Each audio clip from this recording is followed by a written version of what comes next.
All right, so there it is. I did indeed end up mounting the Maxtrax using the mounting points for the original roof rack, but the way I did this ended up being quite a bit different from what I thought I was going to do. Now in this video, I'm going to show you my finished product quickly right away here at the beginning, and if you're curious to see more afterwards, I will show you the whole process that I went through to put this together, including a few stumbles that I had along the way. And you may recall that one of the ideas I had mentioned was trying to reuse these mounting points to come up with a different sort of DIY rack system up here, but that I struggled with trying to match the complex curves of the roof of the Frontier.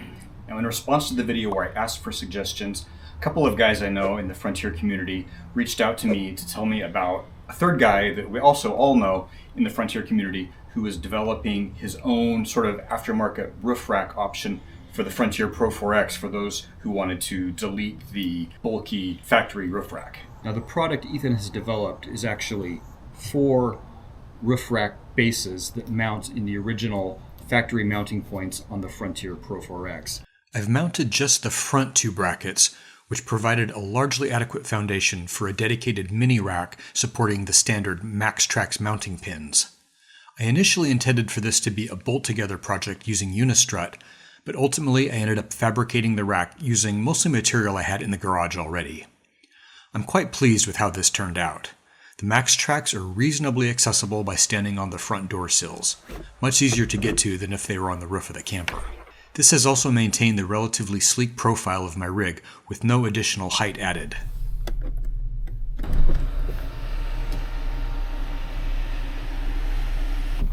I even still have pretty much as much access to the sunroof as I already had. I went out for a quick overnighter this week, and it was so nice not having the Maxtrax awkwardly tossed in the back seat. Now obviously this solution is very Frontier specific, but if you have a Frontier and you have the roof rack and you're interested in swapping for something that's lower profile that you can modify better, he's asking $200 shipped for the set of 4. They are made of 1/8" steel and they come powder coated. He does not include any of the hardware that you need, but he will include a list of what he's used to make it work on his truck. So you can just reach out to Ethan on Instagram. I will put his Instagram handle on the screen here.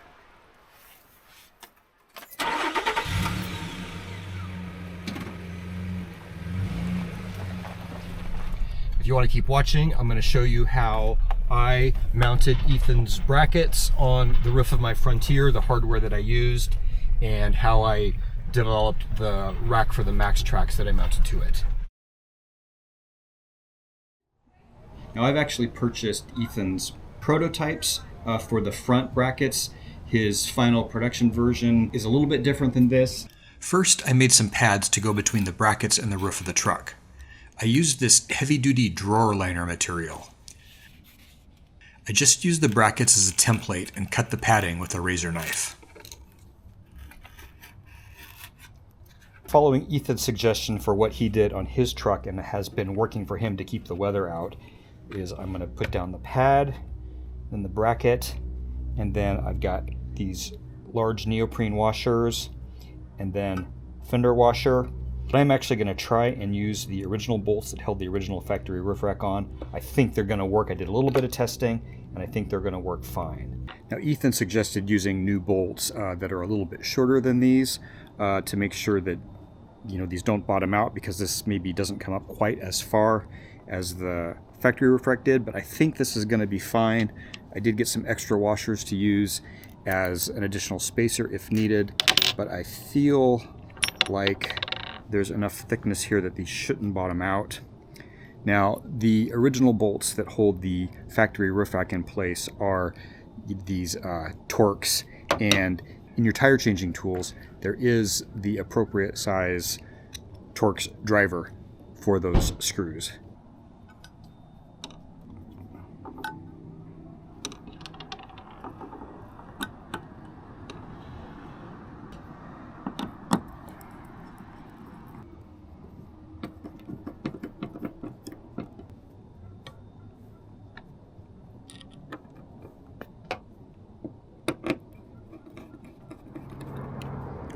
Yeah, I was able to get those really nice and snug down on there without putting in an extra spacer. I didn't feel like the bolts were bottoming out inside of whatever's up underneath there. So we'll see how that goes. It's supposed to rain tomorrow. And if it leaks, I'll take it back apart and we'll take a few more measures. 2 weeks and multiple rainstorms later, I've seen no evidence of leakage. When I first took that roof rack off and sort of inadequately sealed the holes up there, it was very, very obvious that I was getting water in. My headliner got all wet, and in really serious rain, I actually had water dripping down out of the center here. So it's looking good. We'll see how it holds up. As I mentioned earlier, my original plan was to create a bolt-together rack using unistrut, and I did get that pretty much entirely constructed. But, as you know, since you watched the beginning of the video, the unistrut ended up not working out for me. My plan had been to use these brackets that I originally made for my old roof rack, bolt them onto the unistrut, boom, done. The problem lies in that the Maxtrax themselves, where the little nubbins on the bottom of the Maxtrax that grip into the ground, they actually drop sort of below this low point here, which means that they run into this unistrut. I wouldn't be able to get them to seat down onto these pins. This is a little tricky to capture, but basically when the Maxtrax are sitting down onto their pins all the way, these little nubs that stick out at the bottom actually come down just below this level here. As much as I love my Maxtrax, and also as much as I love these mounting pins, I think they're brilliant. I don't understand why they didn't make these so that when the Maxtrax are mounted on these pins, it would be sitting just above this level. So what that means is you cannot mount 4 of these on a flat like surface, the side of a van or something like that, and put your Maxtrax on them, because these little pins will run into whatever surface these are mounted on. These have to be sort of floating in some way with space so that these nubbins have some place to go. Now, a couple of solutions for that could be to elevate this somewhat or raise the pins themselves up on some sort of spacers, but this is already getting tall. I don't want it to be taller than the camper. So I sat out here for at least an hour yesterday trying to come up with another solution. Ultimately, after poking around in the garage and seeing what materials I actually just have on hand, I have what I need to fabricate a much lower profile rack for the Maxtrax. And I should point out that the way I'm using Ethan's brackets here, this is not as it's intended to be used. Normally you would also have the rear brackets, you would run something from the front to the rear and then mount some sort of crossbars across there. And I believe the rack Ethan has put together for himself on his Frontier, actually he has used unistrut. Because I'm using these somewhat unconventionally, the unistrut is not working out quite as well as I'd hoped. Now, it's still possible. I think it could still be done, but because I want to avoid building up too much height, and I've got the materials and I've got the ability to weld something together, I am going to just do that instead.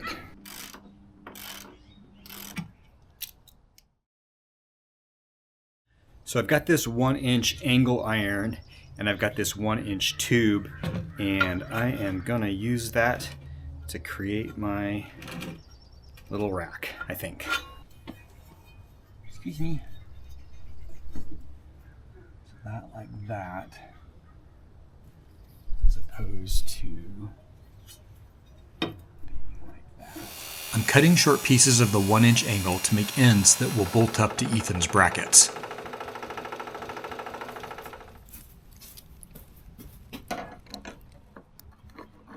Okay, so I got those bolt holes drilled in those brackets and confirmed that they do actually line up and work.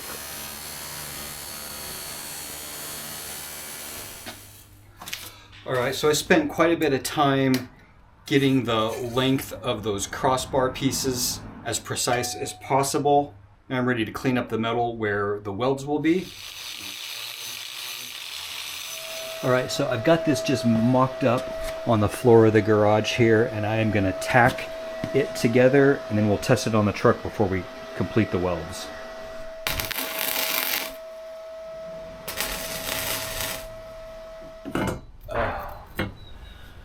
I'm running into that little antenna thing in the middle. I thought I figured out that wasn't going to be an issue. I may have to cut a little notch in that piece of metal. I'm cutting a notch in the frontmost crossbar tube so it clears the antenna on the roof. But, well, of course that was all going a little too smoothly. So even with a notch cut out there to accommodate that antenna, and with this set up as high as it could possibly go in those slots, the 1-inch tube still just gets too close to the roof of the truck. And I thought I had checked that, but you know, I was just kind of holding things up into place, and clearly I didn't check it well enough. I don't think I want to cut more material out of that 1-inch tube going across. I feel like I'm just going to be losing more strength that way. I may replace it with smaller tube. Now, I don't have any more material here, unfortunately. So now I'm going to have to go get something.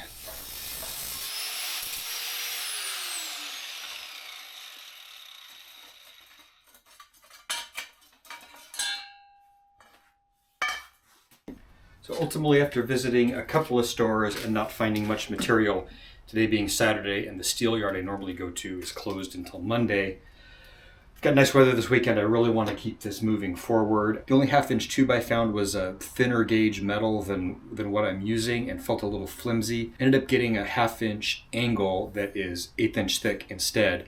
It felt sturdier, and the sort of, you know, cove shape I realized buys me just a little extra bit of clearance.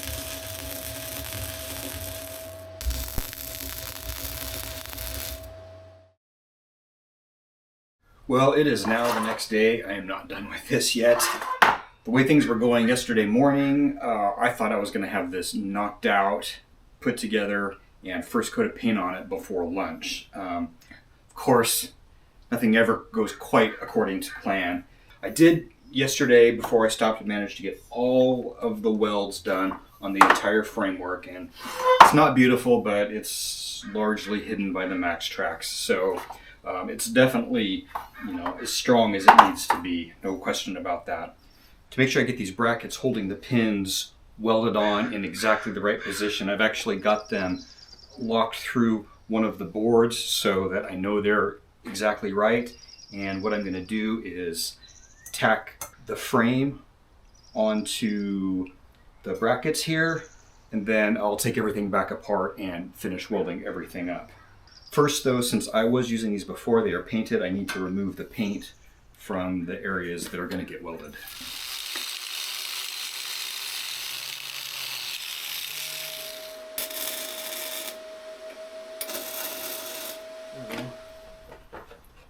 Should all just be one nice unit.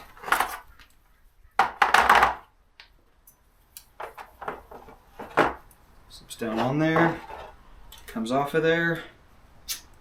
That's what we wanted to see. Okay, so now I've removed all those pins, and all I got to do is go around and do the finish welding.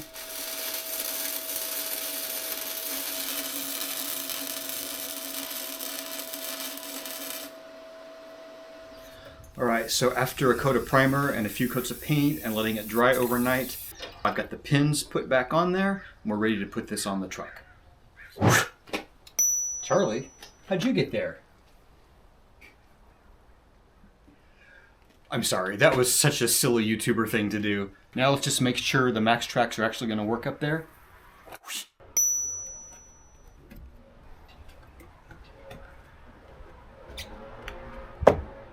So as you can see there, they're kind of slightly sloped, but they're definitely well below the top of the camper. Well, this is definitely not as convenient as if I was able to put them on the side of the truck someplace, but it's reasonably accessible standing on the edge of each door. Definitely easier than up on the camper. Didn't have to drill any holes in the roof of the camper. While this project ended up switching directions a few times, I'm really happy with how this solution has worked out. If you're interested in a set of Ethan's aftermarket Frontier roof rack mounts, reach out to him on Instagram at Nash Pro-4x. If you have any questions, just drop them in the comments below, and thank you for watching.